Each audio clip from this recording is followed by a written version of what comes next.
Radio. Good evening, ladies and gentlemen, boys and girls. It's your boy Limes here with another episode of Terror with a Twist of Limes. You've been listening to me or listening to the iScreemZ podcasts and the videos that we've been putting out recently. You obviously know, I've made no secret of it. Everybody knows it is Women in Horror Month. And, we've been celebrating with, some of the greats there. We've been celebrating with, we had Emma Dark on the show. We've got Stacey Nelkin coming up. We've got Dee Wallace coming up. But tonight, I have a huge treat for you. Really big treat. A lady who is known, I would venture to say, by at least 98.5% of the horror population. And, before we get to talking to her, I'm going to kind of give you a few of her. She's got over 250 movie credits to her name. That's just acting, by the way. That's acting, nothing more. But let's go through some of these other accolades we've got down here. She was first runner-up on Joe Bob Briggs' 1996 Hubie Award for Best Actress in Abducted 2, The Reunion. She won the Barbarella Award for Best Actress in Broadcast Bombshells. And most recently, she was named one of the top 40 screen queens of the past 40 years by Entertainment Tonight. And that was on October 17th, 2018, she was named there. And and I know that, Scream Queens, the title Scream Queen, that is truly... that's the royalty of horror, especially in obviously the ladies working in the genre. But before we she's here. I guess she's here. She's here. She's actually with us right now. So I would like to introduce, ladies and gentlemen, Debbie Rochon. Debbie, how are you? I'm doing great. I heard part of the intro, and thank you guys so much. That's awesome. I'm doing great. How are you guys? Beautiful. Good. Debbie, do you know what? I pride myself on transparency. So now that you're here, I'm gonna fess up, hand on heart, to the audience. You probably noticed I spoke very, very slowly there. Let me explain why. Idiot boy gave Debbie the wrong number. So yes, I had to. Debbie, I noticed that. Bad lines. Bad lines. Bad lines. Don't worry, Carl will make sure I'm suitably punished for that. Debbie, thank you so much for joining us tonight. The last one came in okay. I was like, oh, that's a different number. Let me try that one. Okay, good. Glad I got you guys. Beautiful. I'd like to introduce you, Debbie, to my co-host Carl, who's with us tonight on the call. Say hi, Carl. Hello, Debbie. I'm not only his co-host, but I'm also the sort of the grand poobah of the whole network. So it's really wonderful to have you with us, and we are very, very pleased and honored to have you with us today. Well, thank you, Carl. I'm very impressed. I get the honor to meet the grand poobah. And how often do you get that? So I thank you so much. You're amazing, Carl. Thank you for having this. Thank you for having me on the show. And thank you for having this empire that is amazing. Hey, I'm not Swiss cheese over here, you know. Oh, you're not. You're Terror with a Twist of Limes. Debbie, there's honestly, I don't even know where to start. You're such a legend in the genre. So I guess probably the best place to start is at the beginning. You've obviously, you've made no secret of the fact that, you had a hard childhood, and As a child and into your teenage years, what I'd really like to know is what initially fired your sort of interest and your passion of the horror genre? Well, to be perfectly honest, I grew up with, I would call them more cult films. And it wasn't until I'd been working in a little bit of film before I moved to New York. So, in other words, I was doing extra work, right, as a preteen. Mm-hmm. And then I was studying a lot, and then I started getting movie roles, and then then that's what happened. Then I found out after working and doing a number of student films in the early 80s, and the acting classes, all the plays that I worked on, and then starting to get into the film work, and send all of this sort of like quote normal stuff that I was going up for, auditioning for in the early mid 80s and stuff, and it was just none of it was right, and I couldn't relate to it, and I wasn't like doing well, but I had so much to give. But so I realized that, okay, well, obviously all of this angst, crisis, whatever you want to call it, mm-hmm. that if I could harness that and use, as they say, write what you know. It's the same thing with actors. I mean, of course, you're going to create characters that are not yourself, but you have to use sort of, if you're going any kind of method approach at all, you're using pieces of yourself starting from somewhere. So I just felt like I was just really drawn to extremeness and roles that were not being, offered to audition for TV and film in the early 80s that were, quote, normal. So I was doing much better going up for roles that were like whacked out and crazy, because that's what I related to, and I didn't even know it. So it kind of just came together. Like, I was a fan of horror movies, but at the same time, it was just creatively, it gelled a lot more because the roles were just crazier and better for women in horror than they were in comedy, the straight films, the dramas and all this stuff. Very limiting. It was really all about the guys. So if you were to ask me, favorite influences from the 70s and 80s, I would 9 out of 10 would be men, because that really the roles, not because they're men, but the roles they had were the cool roles. You know what I mean? It was very hard to pick out cool roles that women had during that time period. Okay. Do any of those influences particularly come to mind right now? When you say some of them were, were a lot of them were guys. Any in particular that spring to mind? Oh yeah, and really, I'm talking more about roles. So what are the roles that really, make me, my mind blow? Like, okay, so everything from Travis Bickle and Taxi Driver. I would say, the cult movie The Warriors was a big influence on me. I would say Clockwork Orange. I would say, all of these great male roles. I would say, The Thing, Escape from New York, all of the like cool roles, so to speak, or the edgy roles, something that was different. And it wasn't just you're on someone's arm, you're the actual, motivation or the angst or even the bad guy, if you will. You're, any one of these with a really strong position in the film of some kind, even if it's a bad one, right? It was like all the guys had that, and then the girls were sort of like arm candy and such. So very uninteresting to me. So.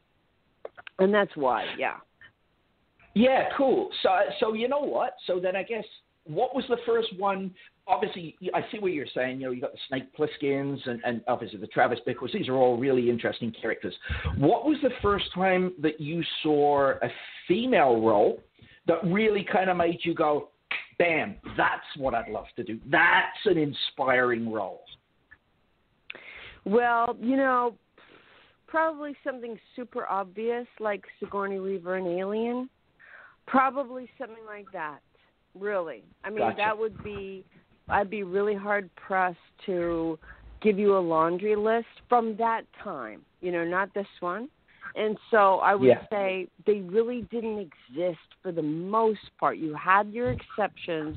So if you say something like that, there'll be all these people with their hands up. But what about, blankety blank? Yeah, there's like one or two or three.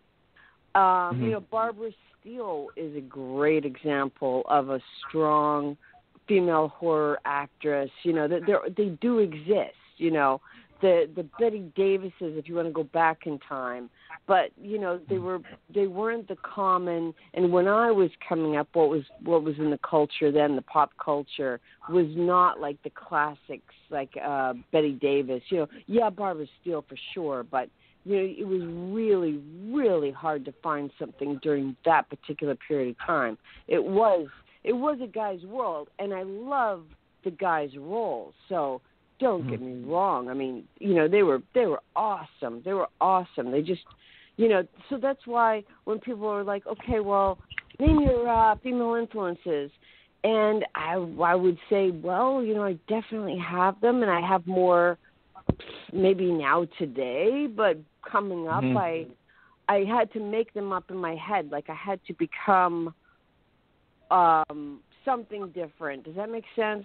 I had to become something based on not anything in particular, Yeah, I hear you. And what you're saying makes all the sense in the world because, again, when you say people jump up and say, whoa, no, what about this person and that person? Yeah, there were strong female roles, but like you say, they were more the exceptions that proved the rule. So, I know what you're saying exactly. And you did, on your journey, you obviously, you did, as you said, you did a lot of extra work. You did a lot of theater work in the early 80s there. What was the point where you the light bulb went off and you felt like, wow, I've not necessarily made it, but I'm on the right path to where I want to be? When did you get that feeling? Well, it's funny because it's when you have that kind of laser focus, there's not really a point. Like you are just going along and you're doing better and better. You're having some setbacks here and there, as any artist does, but you're doing better and better. And so it's very weird because your laser focus is so honed in that you don't even really completely notice. You're not like, oh my God, okay, that's great. Like you're not even giving yourself that benefit really, if that makes sense. I guess looking back, I could say, okay, maybe it's a little bit easier to say looking back. But in 94, when I was one of the leads in a movie, which for me was a big deal, like it was $1 million movie. It wasn't a tiny budget movie. And that's a small budget, but you know what I mean, comparative to a $100,000 budget movie. Yeah. It was $1 million. Yeah. It was, back in Canada, and, Dan Haggerty, Grizzly Adams, and, John Michael Vincent, all these guys, and Abducted too. So that was like a moment, even if the movie didn't turn out how I thought it was going to, didn't matter. Like, that was amazing. I had my own umbrella boy. So, I mean, that's a point where you're like, well, this is, things are going well, I guess. I have an umbrella boy. So, I mean, there was a lot of raining on the mountains where we were shooting. So I was like, okay, there you go. There's a moment in time there. Then, weirdly enough, I had been friends with Gunnar Hansen for a long time at this point. But I had made a movie with him in 98. Like, all through the early 90s, we used to, see each other. We used to write, handwritten letters, of course, back then, to each other. Like, he was in Maine, I was in New York, so just write letters, just friendly letters. And finally in 98, we did Hell Block 13, the first of a number of movies I did with him, but it was the first one. And I did have a moment where I said to myself, it's so nice to be able to finally make this movie with Gunnar, because we were always saying, we need to make a movie and da-da-da.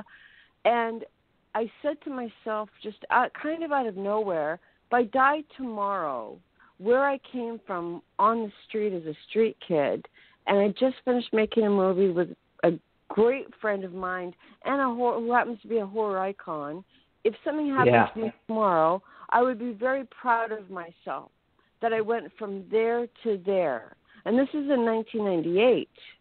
So, I mean, that was a real moment. I was like, everything else is gravy because I worked so hard and I could say that even just to me, and nobody else cares. But to me, I could say I went from A to B, and, that's a beautiful thing. So for me, and so, I was like, okay, everything else is gravy. And then, of course, I went on and my goals and all that, went on. And so I passed that threshold, if you will, or that thought process. Still feel that way, but and now if you were to talk to me, there's so much I need to get done, especially once you realize time is what it is. When you get a certain age, then you're really like, oh my God, okay, let me get this shit done. Let me get all this shit done. I want to get done. I got really got to hammer at it now. Like, come on. But so those are a couple of moments, I guess you could say, where just for me personally, it meant something, and for an outsider looking in, it would be like, well, that's kind of either that's really cool or that's really lame. Doesn't really matter what anybody else thinks. It was sort of a real moment for me. And you know what? You're right. It really doesn't matter what anyone thinks. For me, sitting here now, hearing you telling stories about trading notes with Gunnar Hansen, I gotta tell you, I'm having a total nerdgasm. It's amazing to me. That's like, and wow. You know what? That's the fun of it, isn't it? Like, if you can't talk about that and quote admit that, what the hell are we all doing? Because that's why I got into horror, and when I first started going to the conventions and all this kind of stuff, it was because it was damn exciting. And then before everybody wanted to just break everybody down and all this crap, and that kind of stuff always existed, but there was always this little bit of a fantasy and funness and excitement in dealing with people, and you never ever took that for granted. And it was just it had that extra kick to it that was super, super nice. And you know what? If we can't enjoy ourselves in the journey, then what do we have? I encourage you, and I'm happy. Yeah, no, you have really. And honestly, there's a part of me doing this because, Debbie, we're roughly the same. We're around the same age, you and I. And I really am I'm really in my infancy at this point where I'm actually getting to speak to the people that have been inspirational to me over the years. So there's a part of me that says, you know what, I don't want to come across like the fanboy. But you know what, at the same time, I don't want to lose that because like you said, if we don't have that, what have we got? Just be honest. Just be open. Just be you. Yes. Authentically you, uniquely you. And that is how you make your mark, not by trying to be either like someone else or not yourself. I mean, if you look at any actor that you love, like that any of you guys love, right? What do they have? Okay, they are uniquely themselves. They're not like anybody else. And anybody who's tried to be like them have failed, right? So this is the only way we can make any sort of artistic mark in whatever field we do is if we're authentically ourselves. That's the only way. Yeah. So, agreed. I couldn't agree more. Absolutely. And you know what? Nobody in the indie world, anyway, I'm not talking about the superhero world, but in the indie world, nobody is living in 5 different mansions at once. So if we are not enjoying ourselves, what the hell are we doing? Yeah, right. Absolutely. Right? I mean, 100%. That's like, let's get cut to the chase. By the way, if I can interrupt for a moment, Go for it, talking about the indie world, being a producer, I'm also on the PM, and somebody said hello to you while I was PMing them, and that would be hold on, just a moment here. That would be Tim. Jim?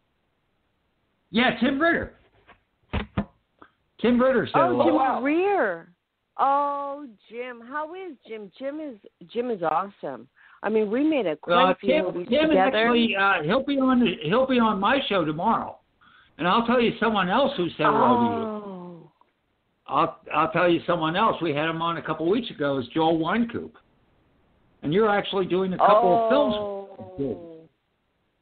Yes. So we're very much connected with the indie world here. Yes, very much. I mean, Joel is so great. He has been. You want to talk about in the early '90s when I first came across his name. He was out there in Florida and he was doing his thing, and he was, working for a number of like the indie guys that were who really pioneered shooting on video. By the way, like they were the Kevin Lindenmuth. I mean, we're talking about the first guys to get movies made, shot on video, not film. It was so sacrilegious and wrong, and they were out there and they were still doing it. So they're truly the pioneers of this stuff. Wow. And this is obviously before it became super nice looking, right? It was like raw. Mm-hmm. And and Joel was out there literally in the marshes of Florida. I remember some scenes that he did. And so he's right in there with the pioneers. Like, he's been. Oh yeah, they are the pioneers. No question at all.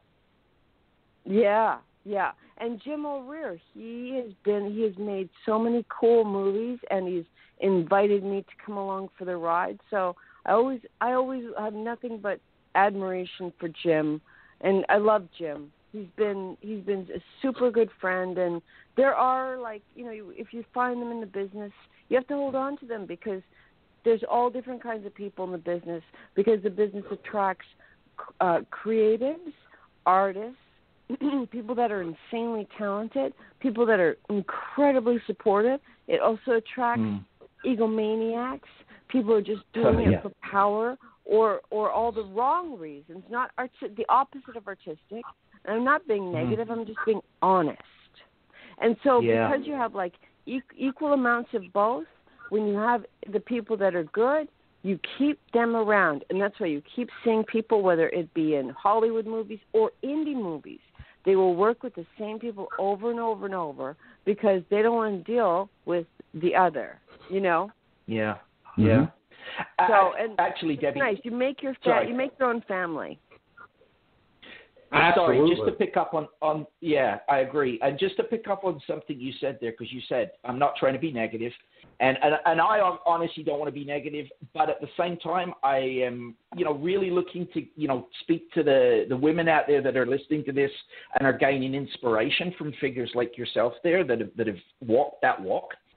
Was there ever a point, 250 plus movies, was there ever a point on your journey, either before you kind of became successful or after, that you felt like, giving up? Anything along that way? A million times.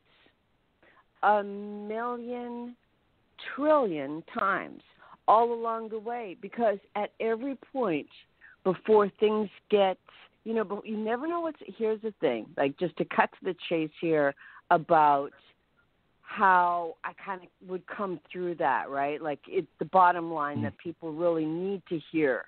Okay, so many, many, many times I have felt that way. Thing went like really wrong, or I was treated so badly. This is way before the Me Too thing. Like,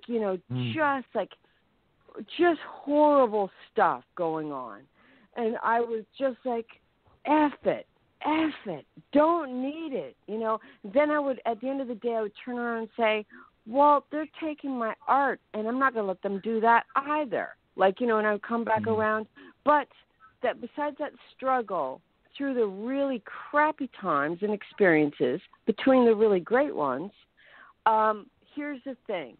You hang in with this in mind. You never know if you keep putting in the work. That's the key right there. And I'm not talking about just, meeting people on social media. While that seems to be very important nowadays, that's not the work. That's just a sideline to the work. You put in the work, and here's the key to keeping your mind when things are super dark. You do not know what's around the corner.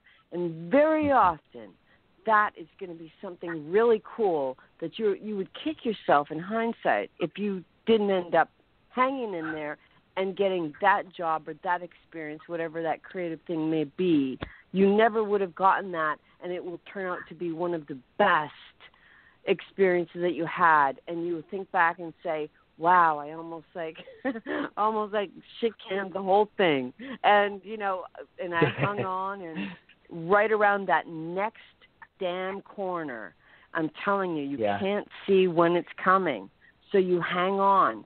But on the other side, too, and this hasn't been my story, but at least as of right now, but the other side of it, too, is for some people, they're happier when they do quit. There's no bad thoughts. There's nothing bad about changing careers either. So you can't feel like, I'm a failure because I'm leaving this, or I don't feel like I can take it, or it's not agreeing with my soul. Like, there's all of those elements too, and I think there's never, ever a bad thing or bad process that can make you actually leave something and that you were wrong. You're not wrong. That's not wrong either, by the way. But overall, the lifers know that they're lifers way deep down, and so they have to just say to themselves, this sucks so hard, but I'm telling you, I'm keeping working, and right around that damn corner is going to be something else. And even though I took like 5 hits in a row, I don't know what's next, and it could be the coolest thing ever, and very often it is. So, yeah. Yeah. And it's funny because, like you say there, you go through, and we all do. It's not just, people in the movie industry. It's paramedics. It's, people in any line of work. You go through sometimes the shittiest things, and you're like, I don't know why is this happening to me? And then years later, you'll identify the lesson that you learned from that. Nothing happens for bad reasons, ultimately. I honestly believe that. Yes. And you know what? Yes. Speaking of high points, actually, going in that positive kind of direction there, what do you consider, like, was your personal, for you so far, because like you said, we never know what's around the next corner, right? What is your personal high point to now, to this day? Now, are you talking about perhaps acting? Anything. What do you feel like anything spiritually, yourself? Yeah, what is your personal high point? Yes, I completely understand. So, okay, my personal high points, well, it was very interesting. American Nightmare, the movie, always jumps out, and the reason is because I had just gone through something really deeply traumatic, emotionally, personally, just prior to it. And John Keyes kind of called me out of the blue and said he wanted to do this female serial killer movie. And I had been writing for a local magazine down in Texas that he was doing, so we knew each other by that way.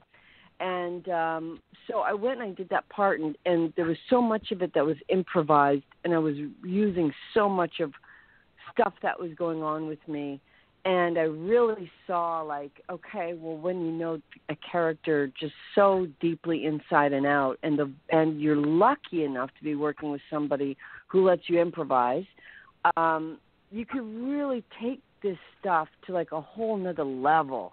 And you have to put in, obviously, the work, but if you do, and you get to improvise because you know so well this person inside and out, that's really where the true joy, like it was like probably the first time that I was like, wow, okay, I really like kicked it up. I experienced a kick up of what the joy of doing this stuff is.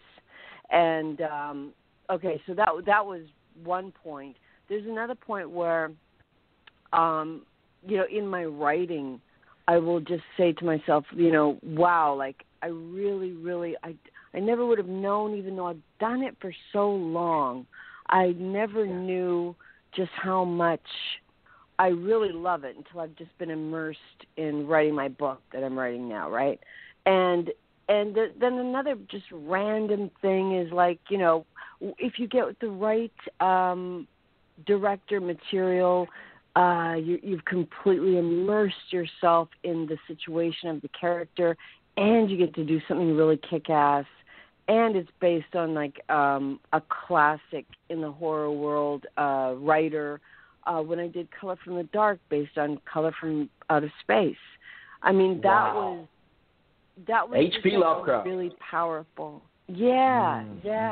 And it was just like there are these moments where when you walk away and you feel in the best way, like completely used, like there was nothing that you left on the table. Like you put it all in and then some, and you walk away and you're, in a good way, I mean, completely empty.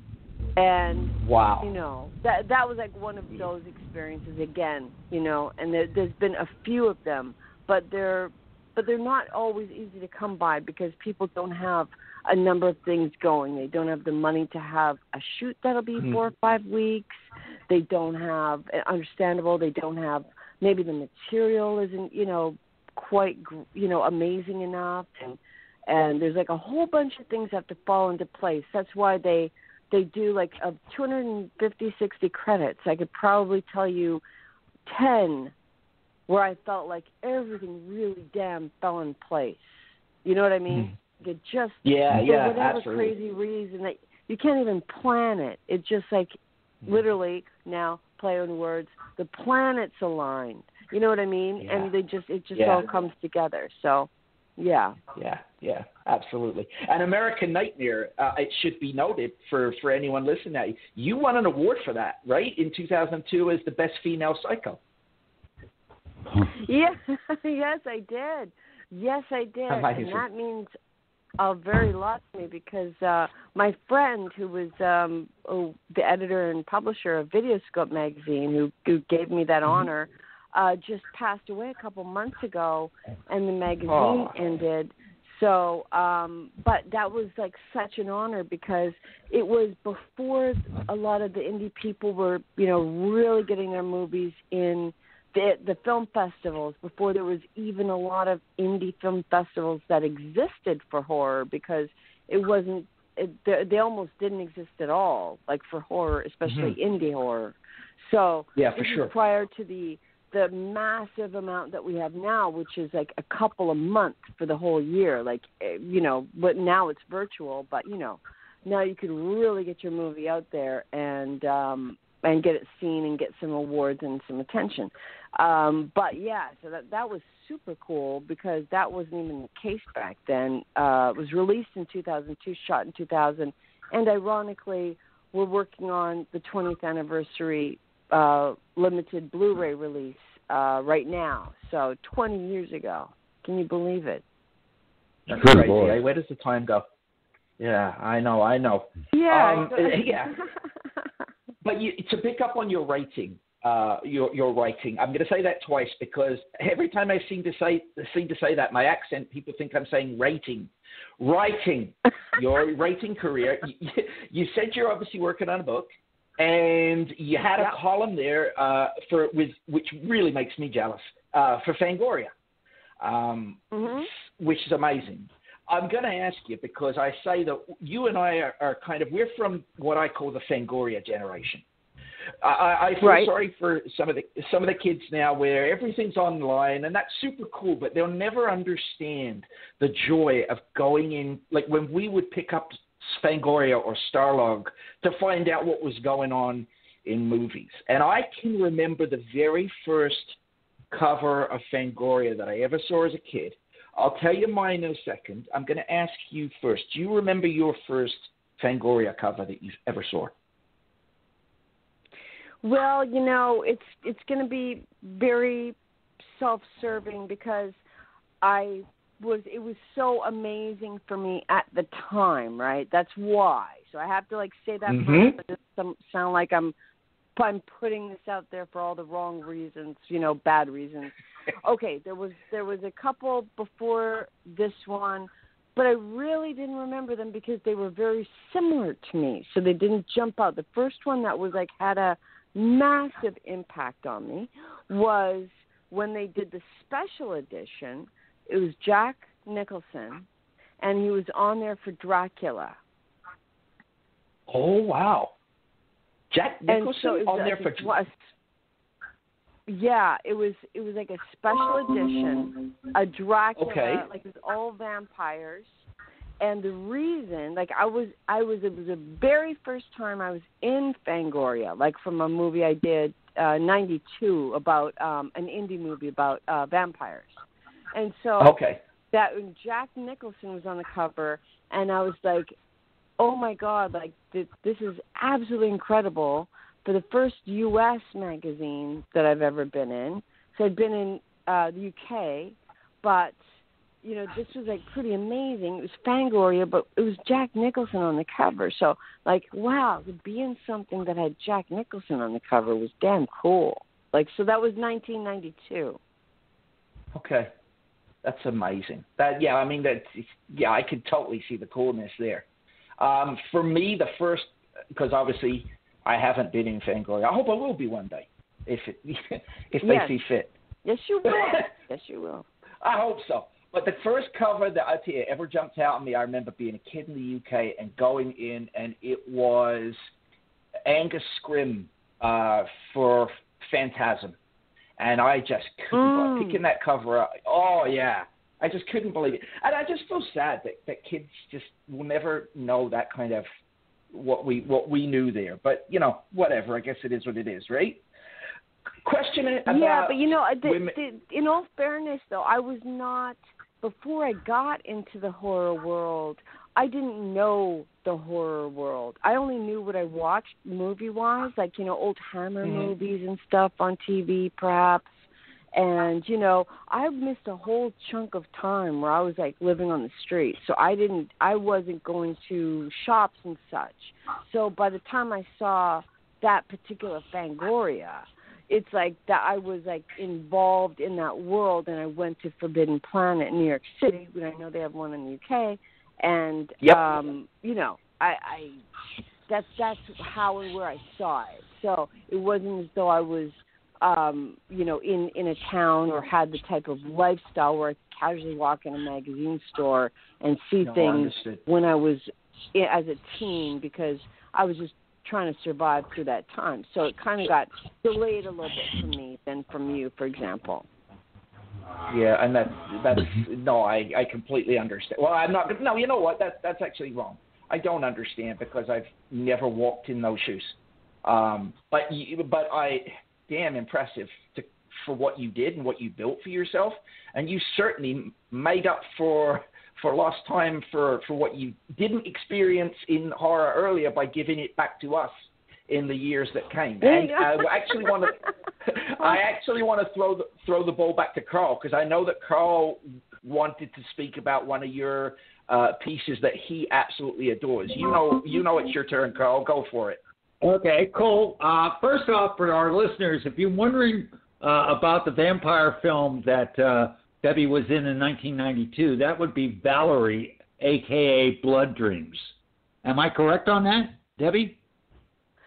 You're correct on Valerie. If it was renamed, I have no idea. So you could be correct on both things, but I do not know. Yeah, it was originally Sangra Songus for European, and then it was Valerie rather than the preferred title, Blood Dreams.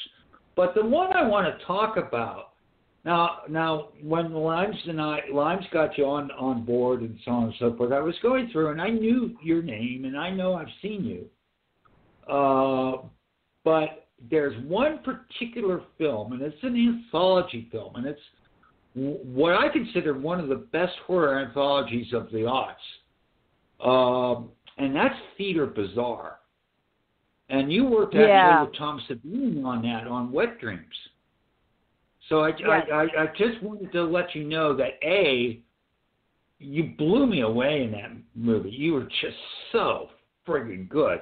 But also Tom's a friend of the podcast. We've never had him on, but I'm originally from Pittsburgh, so So, huge fan, and I've talked to him a number of times. But I just wondered what it was like, doing that particular segment, how that came along, and how it was working with Tom, with everyone there. Oh, boy. Yeah, I had known Tom for a long time. It's kind of like the Gunner situation, really, because it wasn't like, as you know, conventions are now, which are just basically corporate entities. They were far more, much more casual, people getting together and have, a handful of celebrities come and hang out with you. I mean, that was really, really what it was. And so I knew Tom because there was a few other things I'd worked on that he had either been involved with or associated with, and I was very close with all the guys from Night of the Living Dead, the original. So, and he was, of course. I even bought a house in Pittsburgh for a while. I didn't live there long, but it was close to where Tom has his house. So I mean, like there was a lot of like East Coast. A lot of the people on the East Coast would know each other, I guess is what I'm saying. So when his short came along that he was doing for this particular Severin Films Theater Bazaar production, his producers for the movie had called me and said, they'd all wanted me for the lead in this, and would I be interested in doing it? And I was like, oh, with Tom, are you kidding me? It's done, no problem, of course. And so when I got down there, Tom was so easy to work with. It was ridiculous. It was just, he was just so cool, so nice. He was, he would help with the effects if there needed to be help, of course. But, in other words, he wasn't above anything. Like, and he really trusted his actors. When they hired the young actor who played my husband in the movie, this is one thing I did think was very funny, as sort of a side funny note. He was way deep into the method. He was from Montreal, and he came down to do the movie. And he was really deep in the method. And so when the point in the short where I take his arms and legs off and have him upstairs there, sort of tied down and torturing him, he wanted to feel like he didn't have his limbs. And so he was doing his method work downstairs, and it was being shot in the attic where they set up the attic with all that stuff in the scene. And so the crew had to actually carry him up a ladder, like the type of like rickety ladder, not a staircase, that would go up into an attic. They had to carry him up there because he didn't want to lose that feeling from his method preparation. And I'm not putting the guy down in the story. It's just a funny story. You know what I mean? It just is what it is. It's a funny story. These poor crew guys had to like carry him up as he stayed like super limp so that he could hold on to his, acting method. And, God bless him for being that committed. But I was like, oh, my God, I could never put these crew guys through this stuff. That was so bad. I felt so bad good for Lord. them. But Tom, great. What an attitude. He was like, okay, then carry him up. Like, he was just like, he was very, very relaxed and completely in charge. Great guy. Talk about suffering for your art. I mean, my God. No, the actor wasn't suffering. It was the goddamn crew people. Exactly. I know. I think the crew people were feeling more like the character at that point than perhaps he was. But, what are you going to do? What are you going to do? He did what he thought he had to do. But this is, you see this a lot with actors who like really immerse themselves in acting class, and they first get out of acting class. They really want that perfect, experience like they had in acting class, which never exists on movie sets. I remember when I did that myself, like that type of thing. It was a movie called Lonely in America, and I had a small role in it, but I wanted to do this exercise that I had been like doing endlessly in acting class, and I did do it, and it wasn't the same thing as what he did. Like, it didn't cause anybody physical harm, but you learn the hard way. Like, for the many times is early on is I missed the mark. Like you say, you learn from it. Mm-hmm. Absolutely. And speaking of learning, there's a lot of obviously young women out there now that are listening to the show that are at that point, as we once were, where we were, sort of watching the horror and thinking, there's going to come a day that I want to be on that path. I want to go from viewer to creator. What do you say to those girls that are listening to you and being inspired by you right now, Debbie? To go from viewer to creator? Well, yeah, if they want to get in the career, yeah. Yeah. So, the thing is, everything is so advanced that if you're willing to put the work in, there's just nothing stopping you, because you can edit on your computer. You could shoot with almost anything. Like, you could get a really nice camera if you have the money, definitely. But if you don't, you could still shoot with anything. You can learn lighting, or you can bring someone in who knows some lighting. You could again, sound editing. You may. There's a lot of musicians out there struggling as well. You might be able to get some sound cues for free from them. You know what I mean? There's just, in other words, if you're willing to put the work in, and it is work as far as time and commitment and patience, you can absolutely do it. Like, there's nothing that's stopping you, because you could write it and shoot it and edit it, and you can get people to help you too. But they're just technologically speaking, there's absolutely nothing stopping you anymore. It's not like there was all these things stopping me. But when I started, everything was shot on film. So you did have to be able to raise a lot of money, and you did have to hire a DP that knew everything forwards and backwards about actual film. You did have to hire an editor that physically spliced the film. Like, so there was certain things that some directors knew how to do, but it was a very different thing. So just, I could say the same to myself or anybody who has never done anything yet, but they are going to. There's just nothing stopping you but you. And that's really it's really that simple nowadays. If you put in the work, you right there, that's it. You can do it. If you're willing to put in the work. If I can interrupt for a moment, or helping you. If I can interrupt, I just want to say that we have a series. We're connected with a Facebook group called Incredibly Strange Films. We have 300,000 members plus. But our series of podcasts are all with independent directors and people like Mark Pirro, who has shot a movie for $500.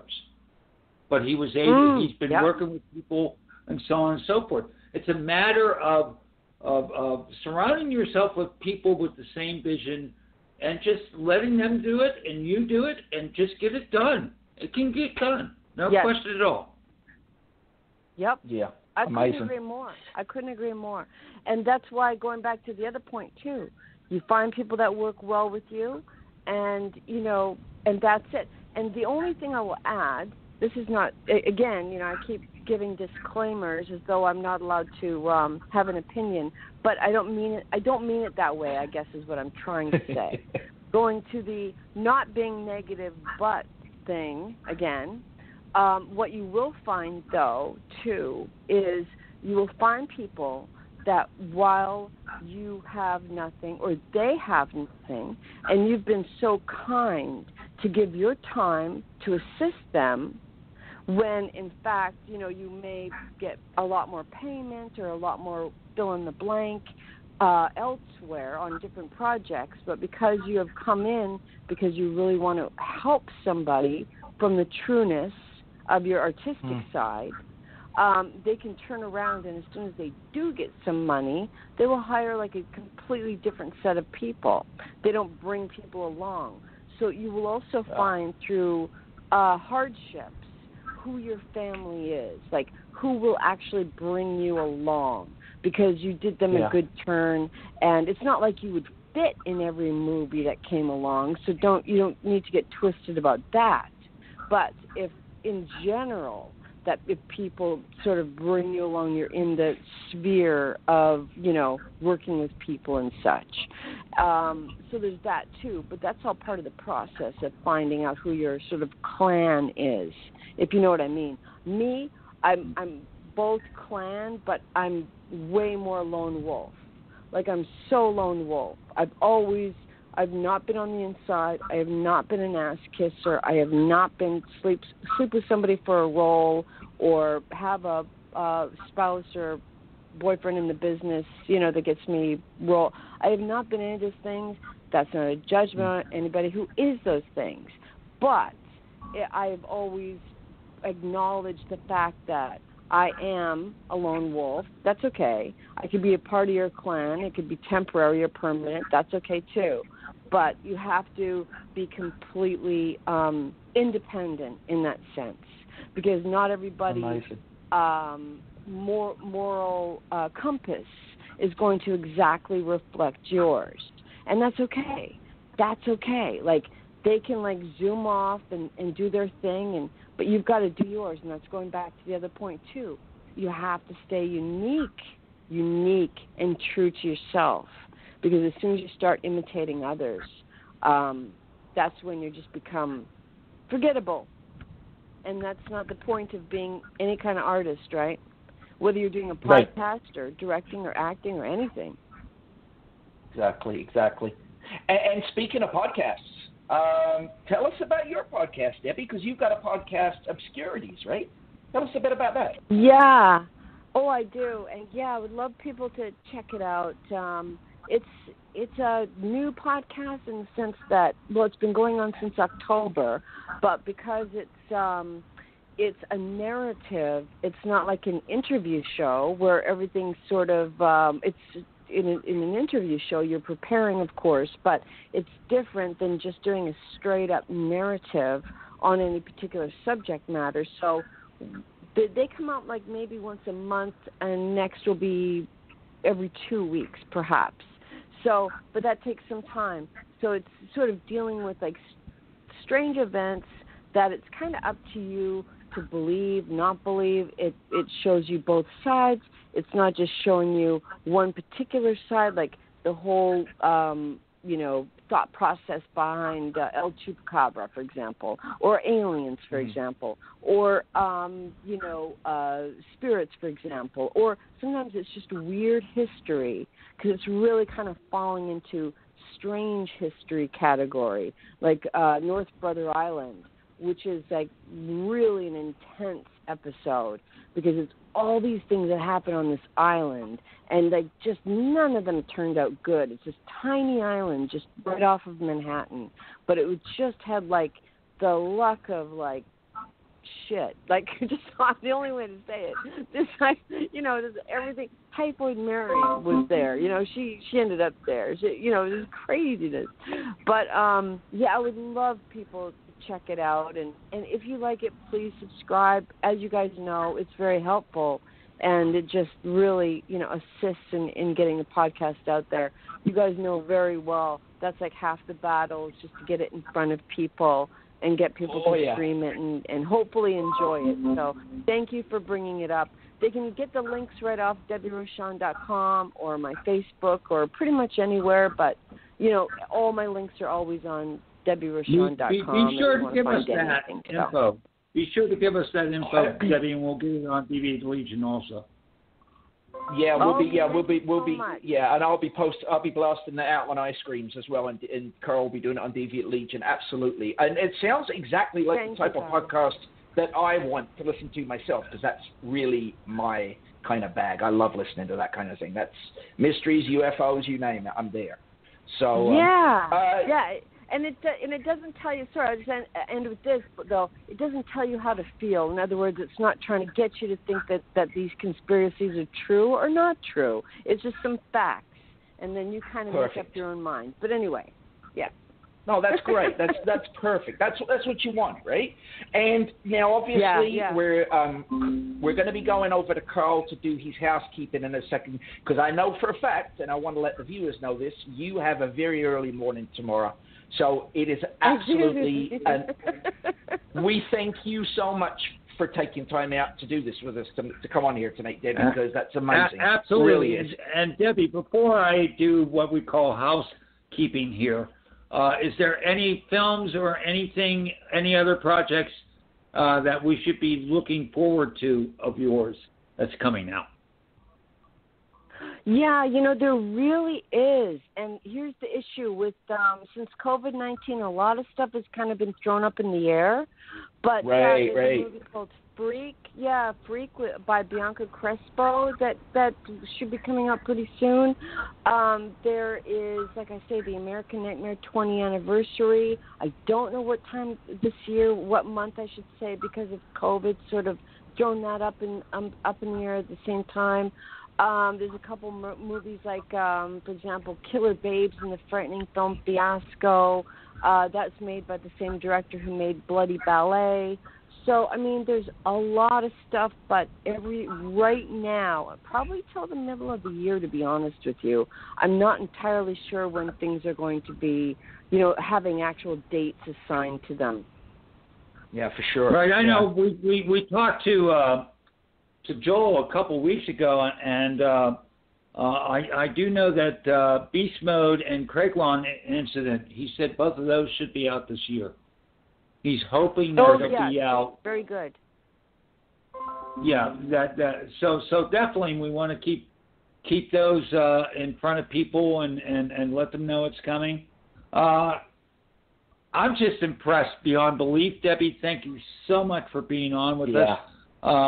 Limes, why don't you see her out, and then we'll get into what else is going on in DB Legion.